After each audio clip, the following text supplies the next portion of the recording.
My style is inspired by the music I listen to, and also I like to think it's inspired by the way that I think. I'm J57, I'm an MC and producer. I'm in a group called Brown Bag All-Stars, as well as a group called Concept and J57, as well as a group called Tiger Eye. Honestly, I think that my style influences my art more than the other way around.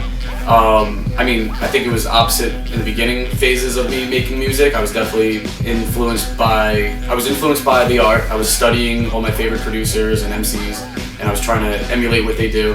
And now I'm at the point where I've kind of created some kind of foundation where I can kind of go off and do my own thing. Now I have a style, and whether it's a style or a sound that people could identify that it's me every time, I have something going on where it's like I know what I'm doing. I have the whole mechanics of how I approach music down pat, so I could actually create something original.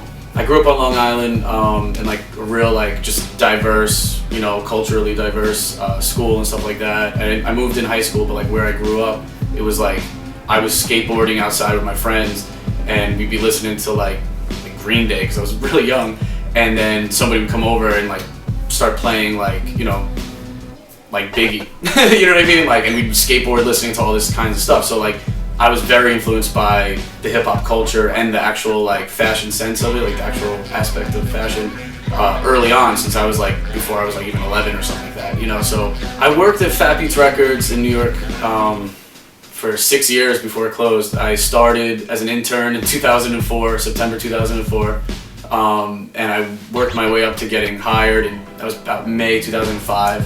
And it was so cutthroat to even get hired.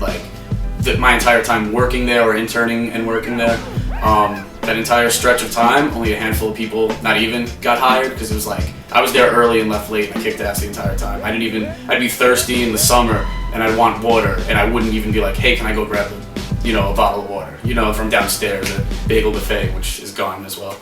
I think the thing I'm most excited about in what my next step in my career is doing big festivals. I can't wait to do Coachella. I can't wait to do Bonnaroo. I can't wait. That's inevitable. That's happening. I can't wait to be on that stage and rocking that, and I'm gonna murder that. So I've been making beats for 11 years, and I've been collecting records even before that. Briefly before that, I was like, one day I'm gonna start making beats. Just subconsciously, I didn't really have I didn't have a goal to really do it. I just was I think I'm just going to. I don't know, something's telling me I'm going to. So I started collecting some records, and I was getting into jazz, and I grew up listening to jazz and stuff like that, from my parents, playing it my whole life. But I started being digging for it the way I do for hip hop, as a listener. And I used to go to this place called Mr. Cheapo's in Long Island. It's a record store with my friend Chad, who really taught me about obscure jazz stuff and just artists and whatever else. And we used to go there and just collect records. So and classical I was really into at that time, because I was going to school for marketing, but I would take a music class and it was about classical. So I was really getting into that. And then I started making beats. The process of sampling for me, I do it in a few different ways. One way that is the traditional way is sampling right off of a record, and that's the most fun way, and it's something I love. Just the sound of the vinyl, the warmth and the crackle of it. It's just, you can't replicate that. I guess I either hear a song somewhere, maybe at one of our shows or somewhere where some DJ's playing some rare breaks or whatever, and I'm like, yo, what is that? Or even I Shazam it. Let's be real about it. And then I get the record and just put it on my turntable. Just chop that up, you know what I mean? Just record that into the computer, chop it up, put it on the MPD, and just make it into and then create my own melody with it, my own, do it how I would do it, not how other people would do it, you know what I mean? Just kind of.